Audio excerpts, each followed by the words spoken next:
Hey there, thanks for tuning into Duckbricks. I'm Chris, and at long last, LEGO has just unveiled the brand new Lord of the Rings Barad Dur set, which is releasing very soon in June.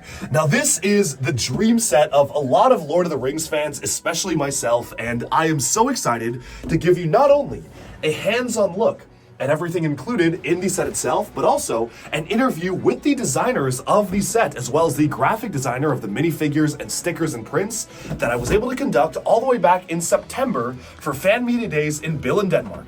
And stay tuned to the Duckbricks channel because my actual full review of the Barad Dur set is going to be coming very, very soon. So stay tuned for that, and let's jump on in to a hands-on look at this brand new LEGO set. But first, let's jump back to September of last year, where we were introduced to this set for the first time. Good morning, everybody. It's good to see some familiar faces. For the ones that don't know us, we are...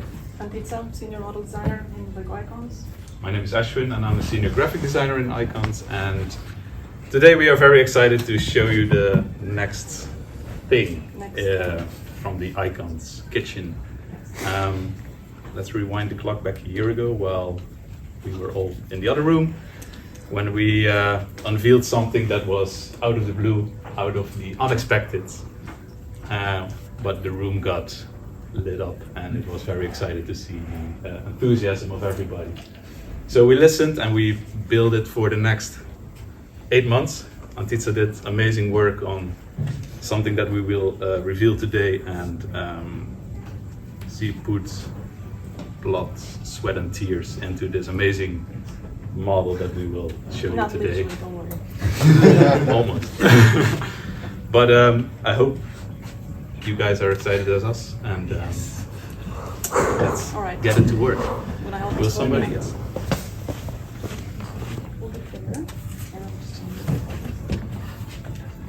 Oh man.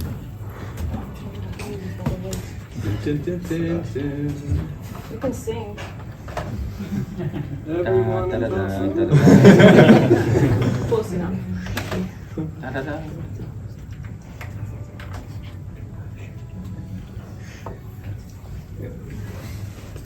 Are you guys ready?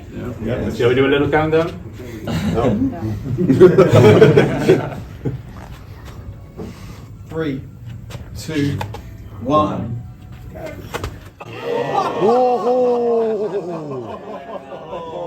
Yo.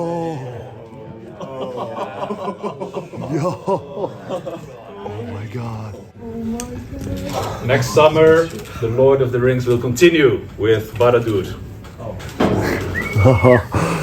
yeah, we have this lovely little tower that took approximately 600 years to build, and similar to Sauron took the same. Yes.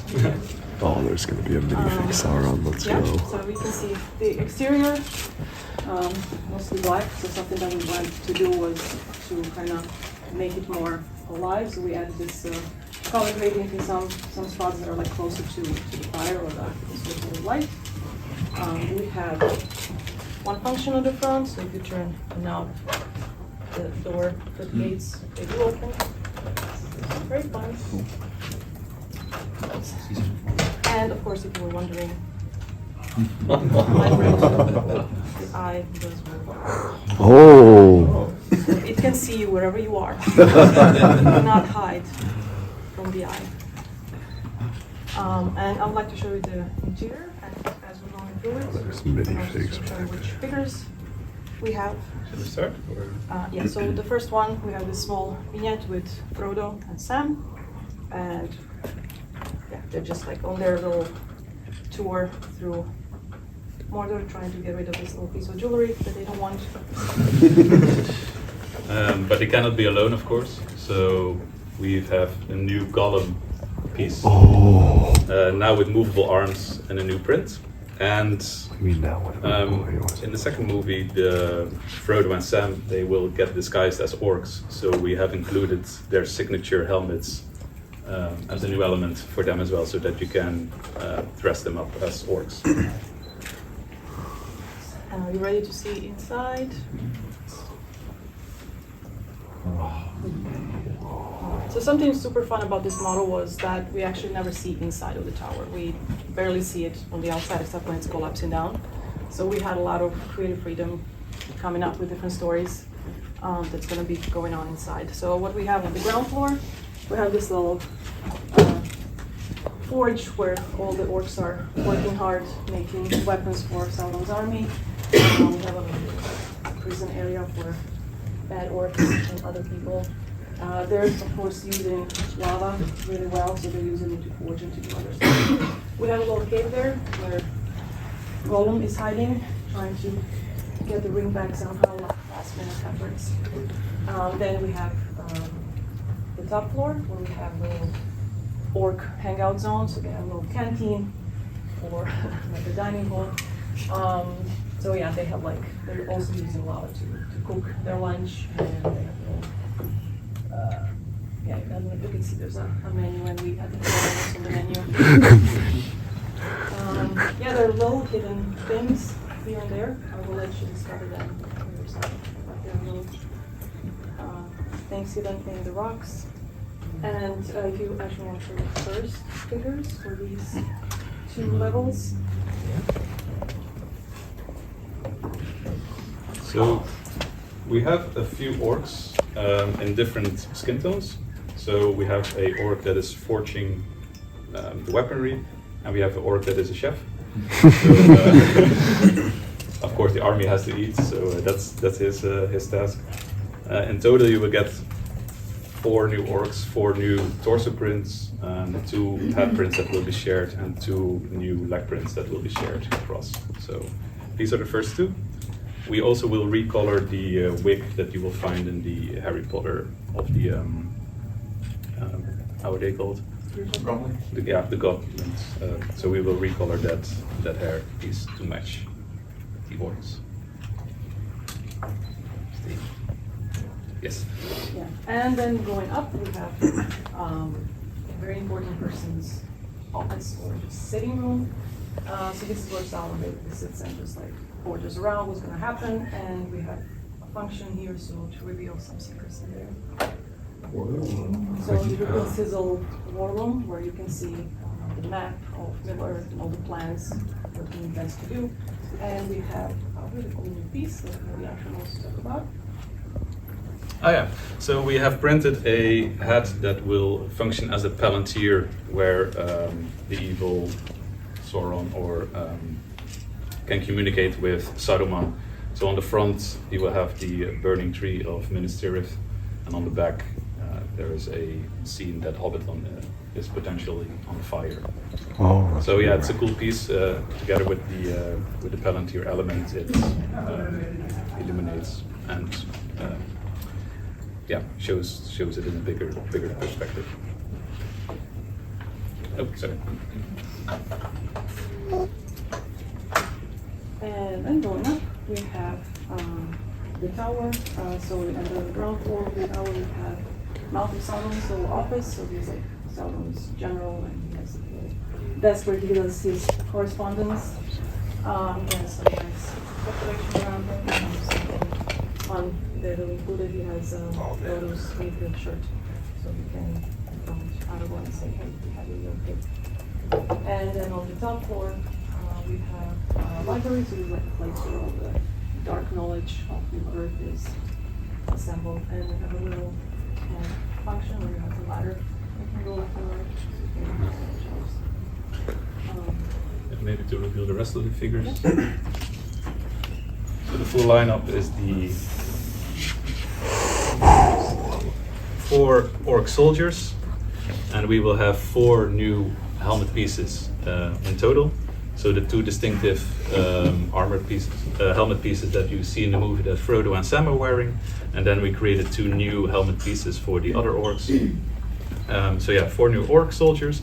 We have Gothmog as a named character, the one that is leading the army in all the battles, and of course we have the Mouth of Sauron that we see in the movie as well. All new prints, all new designs. thank you. One more thing. One more thing. That- One more thing. It's gonna be so. because the lineup is not as complete, of course. That's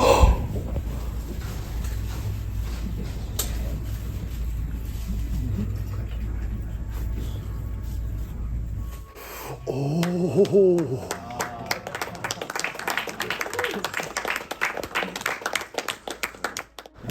Sauron is joining the party. And if we have like just 30 more seconds, we just want to show something very quickly. Just one little feature that we wanted to add to the model. I forgot to say that the model is fully modular. Every section can be removed. You can see that later. We just want to show you one of the possibilities. If you happen to feel it's more. Oh. Oh my goodness. No way, no. I'm gonna have to buy like 3 of these. So you might have to do some saving. So after that absolutely electrifying presentation, we got a chance to go into a private conference room and interview both designers of the model and get a chance to get our hands on the incredible Barad Dur. And don't worry, this is just a sneak preview because my full review of the entire model in detail is coming tomorrow, so stay tuned for that at 6 a.m. PST.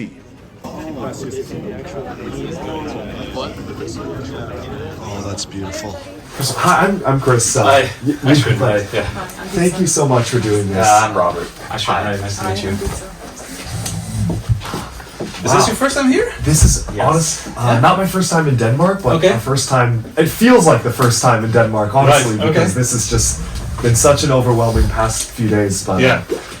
I mean, I have to say, Lord of the Rings for both of us is something that we're so passionate about, and I think when rumors of this were first kind of swirling Right. around, we were actually we're going to be on Lego Masters, but it was during our audition that we kind of first heard about this, and Okay. we were just losing our minds that Right, this is right. coming.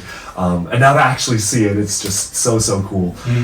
I guess my first question would be, in terms of the design process for this, we've gotten like large towers like the Tower of Orthanc from Lord of the Rings in the past, but this is something a little bit different. Was this always a concept that you wanted to make for Lord of the Rings? I'm curious, like, how did it come together conceptually, and also did you draw inspiration from previous Lord of the Rings models like the Tower of Orthanc when putting this together? So we sat down and after we decided after Rivendell that we were going to do another model, of course we sat down and we were like, okay, which one should it be? And since, the whole project is called Icons, we were thinking what is the most iconic thing after Rivendell that we can bring. Of course. And, we made a list of things, and after like Rivendell is like this nice, colorful, peaceful place, so we thought Yes. it would be nice to bring something different. Yeah. Oh yeah. We really wanted to bring different characters. We also wanted to bring something new, so we were talking about which characters have we done before, which ones have we, skipped for different reasons, or like. Right. So we started from there, and we said it would be really nice to have Sauron because we never had him before. So that was one of the things, was everybody said, well, it is time to do Sauron. Yeah. So that was basically it, and then we started to conceptualize. Yeah. And I think one of the biggest inspirations we took out of the earlier sets that we did like 12 years ago now was that the entire tower was black. And Right. now we started to brainstorm, okay, what could we do, because of course it's a black tower in the movie, but it's not so nice as a building experience to only stack black Yeah. bricks. So I think we were discussing at one point, if the eye is so vibrant and basically a ball of fire, it would be ridiculous to have only black Right. around that eye. So we started to play with adding different colors. And then Antitsa really had a cool idea to add the lava from the bottom and to basically illuminate everything from the bottom up. So that's, we build in these nice gradients. Because if you remember, the previous tower of Orthanc was, it actually didn't have a base, it was just a tower. And Right. we thought maybe it would be nice to bring a little of that terrain. Like Mordor doesn't have much of a landscape, but it is like this rugged, bare land, and we thought it would be really cool to actually show that. Like, and there's also connection to Mount Doom, like all this lava flowing, and we have Frodo and Sam on their journey to throw the ring into the fires of Mount Doom. So we wanted to kind of capture all that. Absolutely. But yeah, we kind of wanted to brighten up a very dark model with some colors. It makes it more dynamic. Yeah. I have to say, I'm just absolutely blown away by the incredible rock work, the lava work on the terrain. It's just, I totally understand. It's such a good idea to actually bring that lava in, and that's honestly probably the coolest thing about the model to me is seeing so much of the terrain snaking around the tower and everything, which is just so impressive. Could I turn the function? I'd love to see the doors open. Oh my goodness, that is so cool. Hello. One question that I do have to ask, could I see this? Thank you. I know that for LEGO Dimensions, there were rumors of a Sauron minifigure, and of course we did see what a LEGO Sauron could look like in Lord of the Rings, like the LEGO Lord of the Rings video game and Dimensions. Was there any inspiration taken from that one, designing the figure? Any concepts that might have been like discarded and reused, or was this basically just from scratch? Using LEGO's modern design philosophies, how could we make Sauron? And I'm just seeing that as rubber. That is so cool. You're basically answering it yourself. It was from the ground up that we had to redesign it. Wow. We knew, of course, that there were different versions of them in the video games and all that stuff. But I think it's always nice for the model, the element designers to start fresh and to bring it into their own world and with their own. LEGO DNA and all that stuff. Absolutely. Could we take a look at the interior? Yeah, for sure. Thank you so much. I love it. Oh, this is so amazing. I love that you included the menu. That's probably one of my favorite aspects of the build. Like as soon as you said menu, I was like, oh, we gotta get that. We were really thinking like, what type of humor can we put in? Yeah. Because it's like small references. Yeah, indeed. Yeah. So luckily the building is flooded with Lord of the Rings fans, so everybody was contributing their own little piece of information that we could use. And so one thing you did mention was that there obviously isn't a lot of interior stuff for this tower in Lord of the Rings. Was there any point where you went back to the books perhaps, or tried to find in like other Tolkien source material what actually would be featured inside the tower itself? Or was this mostly just a creative process of trying to just come up with fun scenes and good inclusions for the interior? Well, we were in touch with our partner and Warner Brothers, and they were our main point of reference material. And we work based on the movie material, and in the movies we don't see interior ever. Yeah. All we had was just a few snapshots of the exterior.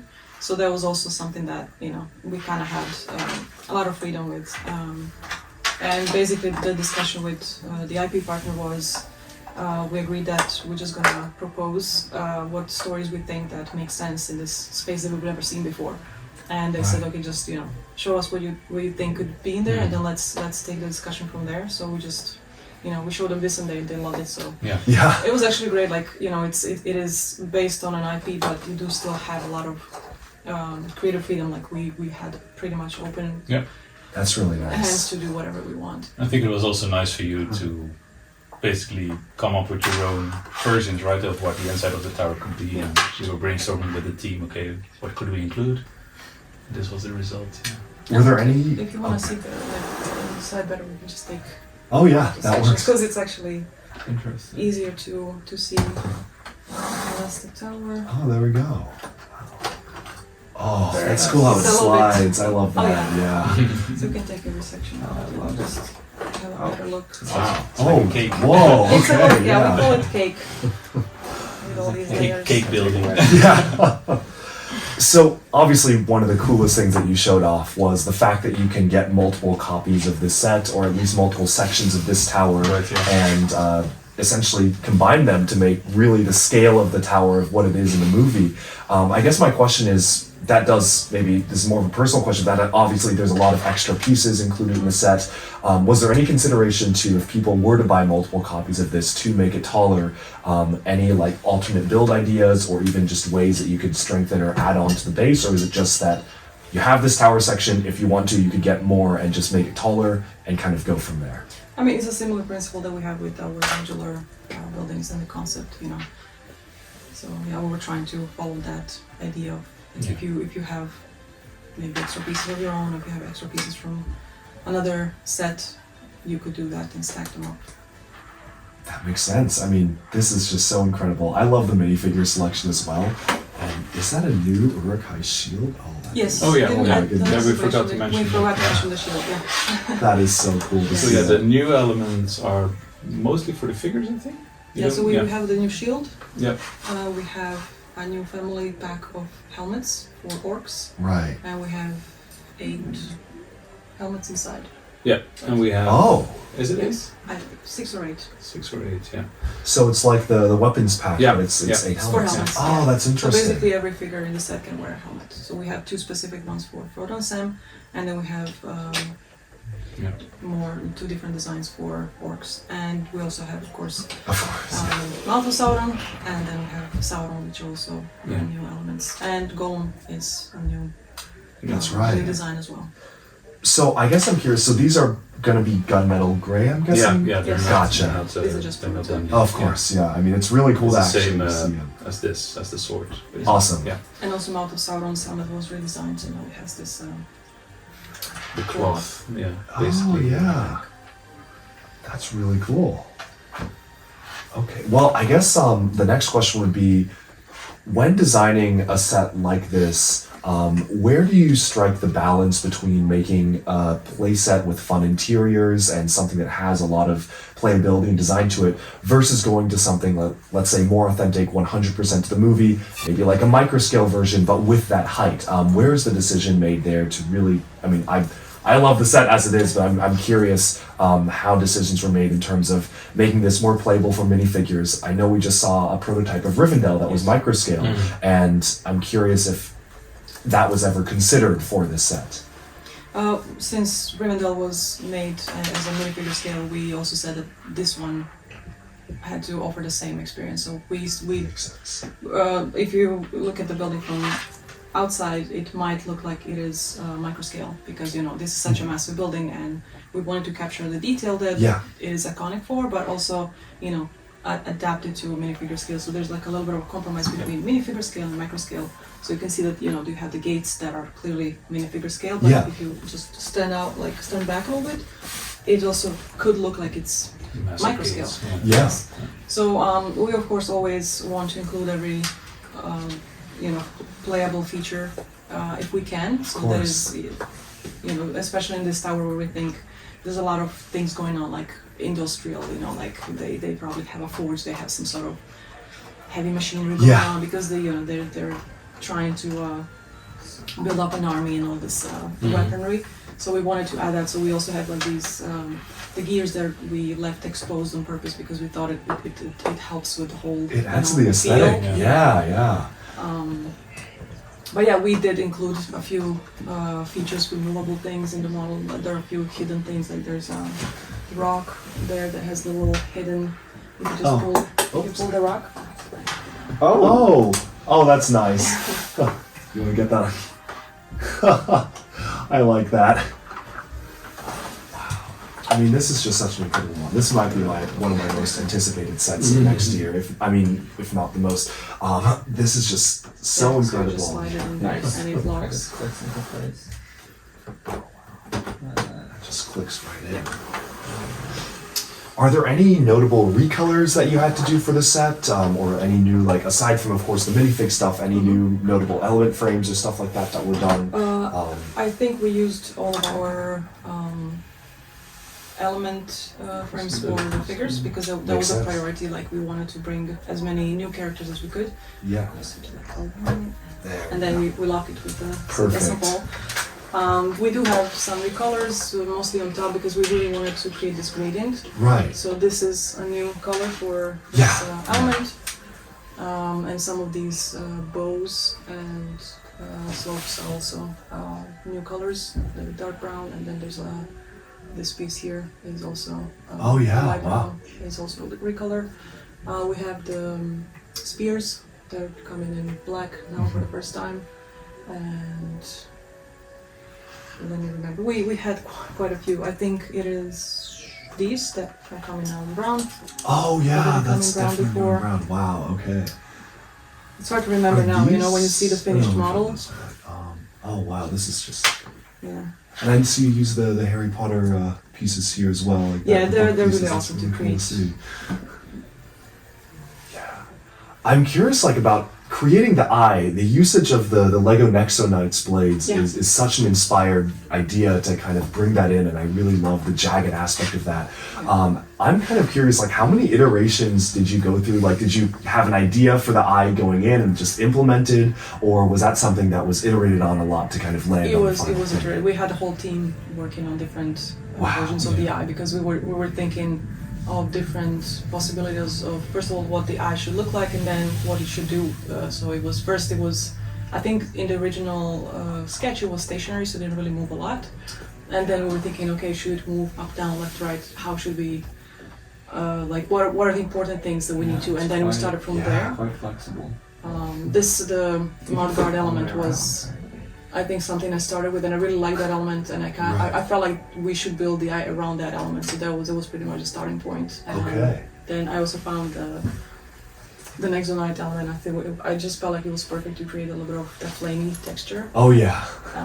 But yeah, we did have pretty much the whole team working on, like, everybody had their own version of the eye, and we were trying to find, which one works the best. Well, I will say when you moved the eye and it was not just up and down but side to side, that got a reaction from the crowd today. Like, that was such a wow moment, even for me, because I was not expecting it. So We'll follow you around. look at that, being watched. And we have the light book is also a little bit mobile, so if you move the eye, you can adjust. Oh, very cool. That's nice. It's really amazing. Sometimes the model in the office was standing in the Yeah. sun, and then with the sun behind the eye, it's like it has this Oh. this Yeah. radiant around it. Oh my so goodness. It's really It cool. actually to, looks, if you put it like in front of the window, it looks really yeah, cool. that's a cool I'm tempted to, like, Yeah. it's like in my room, like in Yeah, front of the I guess going back to the minifigures, obviously phenomenal minifigure selection. These are so cool. Was there anything that you were trying to include or wanted to include but maybe was not able to or wanted to save for a future set, or did you basically just get all the characters that you wanted to include for the set in the set itself? I think all the figures were there.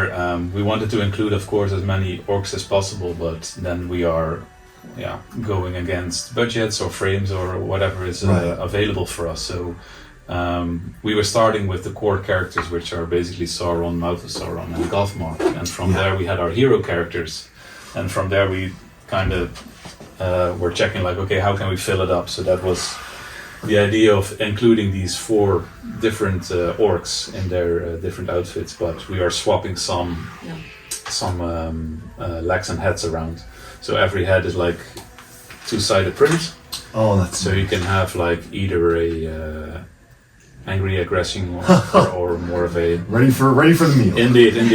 So yeah, you can then swap them around and create basically multiple of the same character. I mean, when we talk about characters, it's, first we talk which characters make sense for this particular model, but it's also about which stories can you then act out with these characters. So we really wanted to offer different possibilities, because if you have Gollum and the Hobbits, there's already one story there that you can play with, and then Right. you have different types of orcs. So some of them are like working, some of them are getting ready for the battle. So there are different scenarios that if you want to play with a model, that is available there. Yeah. That makes total sense. I'm curious about the new mold for Gollum. I know that Lord of the Rings has been redesigning existing molds, like the Gimli helmet and the elf hair. But the Gollum mold, I'm curious, what necessitated a redesign of the original mold rather than just resurrecting it? I know the longer arms, which I think were introduced for Ninja Turtles or something like that, or using it, are no longer in production. But aside from recoloring the Ninjago skeleton arms in tan, obviously the entire body has been remodeled as well. And I'm kind of curious about the decision-making process that went into coming up with another new mold for that character. And it's similar but not quite the same as what we got. The main one was that the mold was not available Yeah, anymore.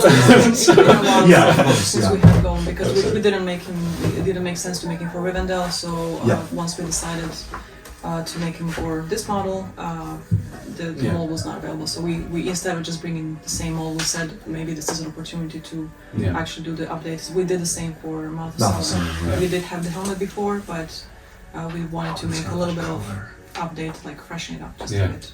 Is that the color for the black and the gunmetal gray? Is that because it's rubberized? Is that dual molded, or is that like a paint? It's a spray. Yeah. Ah, nice. Okay. So the element itself is just in the gunmetal, and then they apply the black in a process of spraying. And the shields are gonna have a deco. Yeah, it's here, just but it's there gonna will be be battle well. scars on it. And Oh, battle really? battle Okay. damage. Oh my goodness, Yeah. that's exciting. Wow. Will there be unprinted shields as well, or I will don't they? think so. No, but we have Okay. four shields in Yeah. the model. Okay. And going back to Gollum, we also had to update his facial print, Right. basically. That is now more basically based on the minifigure No nose. eyes and no nose. That's very interesting. Yeah. Yeah, again, I keep forgetting to say that. Yeah. Oh The yes. volunteer. Yes. Yeah, which is also a deco, so that's a new deco that we have in there. I love the reference to the sacking of the Shire that you were Yeah. saying. You can take the whole thing out if you want. Like this? Yeah. Oh wow. Oh my goodness. Oh yeah. Wow. That is such a cool print. Oh wow. Was it Palantir or you? Yeah, it's a new print. Yeah, new print. Nathan, our colleague that you saw in the room, Yes.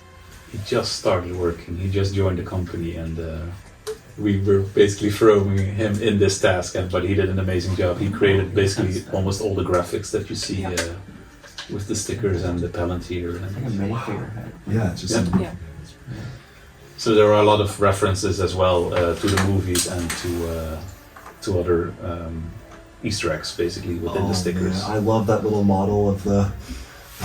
Yeah. Oh, that would make a good set. Oh my goodness. The artwork is incredible. I mean, it kind of captures the graphic design of the already incredible artwork in Rivendell, but really it's just the references here are just so cool to I see. think our graphics team did an amazing job. Thank you. Yeah. The model team is, which is you. And we have one more printed piece. Oh. It's in the- It's the scrolls you see behind here. Oh, that's printed. That's on this window element. Oh, that's gonna come in handy. That's gonna be so useful for so many things. Yeah, so we have just like a file of scrolls there. Wow. And you have And the printed, yeah, so those are the new decals that we have. I think we have 4 of them. The shields, his armor, the Palantir, and the window element. just the amount of care and effort that goes into sets like this is just really impressive. I mean, Yeah. it really shows a true love for the source material and respect for Yeah. the movies, and that it really shows. So, to both of you, this is so incredible. Wow. Can you share what the price point would be for this model? I think right now it is $4.95. no 460. I think 459. 459. Oh. 99. The price, that's really great. That's yeah. Okay, wow. And I think it has 5,500 pieces, something like that. I cannot remember That's the exact fantastic, number. But yeah. One thing that I know I have to ask is that obviously getting these large and massive Lord of the Rings sets is such a treat for diehard fans, and I do know that there's also a huge demand, and I'm sure that you've heard this as well, for a return of the theme and minifigure sets. And obviously this is a minifigure set, but something that's more like a play set or for more accessible for a younger audience to get into. I guess without obviously revealing anything about future products, I'm curious about the direction of the Lord of the Rings theme. Is this something that you feel is best suited for an Icons or 18+ style lineup, or is there a possibility of maybe in the future considering alternate stuff for smaller sets and for smaller price points for people to be able to get into the theme? I mean, that, as you said, it's future, so it is. Sure, You know, we can't really. Okay, had to ask. It's not. It's not. I It's, mean, not, it's like, it's here- not just like not knowing, but it's literally like. Yeah, we don't know what's No, gonna happen. it's So- also not our decision Exactly. to make that. Fair enough. A lot of smart people are thinking about it, I guess, but I'm sure. we also don't know. Okay. One question I do have is that I know that Lego Friends just kind of introduced this transparent, the curved element, but in transparent colors, which was really exciting for this year. Was that something that was a happy accident that they just introduced that, and then you were like, oh, we got this in transparent, can we now use this for the lava? Or is that maybe a collaboration for having that element be done in transparent colors for the first time this year to lead into something like this? I mean, when I saw that element existing, I was very happy that someone else was making it already. Yeah. We do collaborate with other projects when we're talking about which elements are going to be made. Sure. But yeah, sometimes it's a happy accident. Sometimes you know someone's making something, but maybe their model is going to be what we say locked before hours, Right, so or after hours. And if their deadlines are later, then the element might not be available yet when you need it. Makes sense. So yeah, it just depends. I forgot to mention actually one recolor. We have a 1x4 tile in transparent orange now, so that's a new element that we recolored for this set. Oh, that's really exciting. That's really cool. That was something that I feel like it was really important to change. This Yeah, so we have a whole all bunch the of them. transparent orange. Yeah, that's really would- it would have been. Oh. I think this was good. Oh. I have to say the rock work is just phenomenal, especially, I mean, it almost feels like, in the best possible way, it feels like a mock the way that the rock work is done. I mean, it's not something that you traditionally see in a standard Lego set, so it's really cool to see that. I'm gonna have to go back and watch the movie again to see like where the rock comes in, but I'm sure that there was so much studying of reference material and everything that went into this. It So. actually feels pretty accurate to scale. Like, I think extending it is like a nice effect. But Yeah. I remember the movie, like, this was pretty accurate. Like, Oh, those Ninjago plates in black. Yeah. I don't Oh think yeah, we another found recolor for that. Yeah, So oh, we have a that's- lot. Yeah, We have a lot That's of- so useful. Oh Should my make a goodness. list. Yeah, it's I can't remember. I think also there's a 1x2 brick with the stud. That is also, I think, that's gonna colored be so for useful. this model as well. That's a new piece too. That's pretty new to get that. Yeah. Oh my goodness. I'm just blown away by this model. Honestly, I just. I know I can't remember this existed in black or not before, but I think so. With it's hard to the, remember all. the Did we do the Batmobile. Yeah, like the yeah. Lego Batman movie ones? I think maybe, but yeah, it is hard to remember. Yeah. I guess if we have more time, I guess further on question is, obviously this is designed like a lot of other like Lego towers and like Tower of Orthanc with an open back.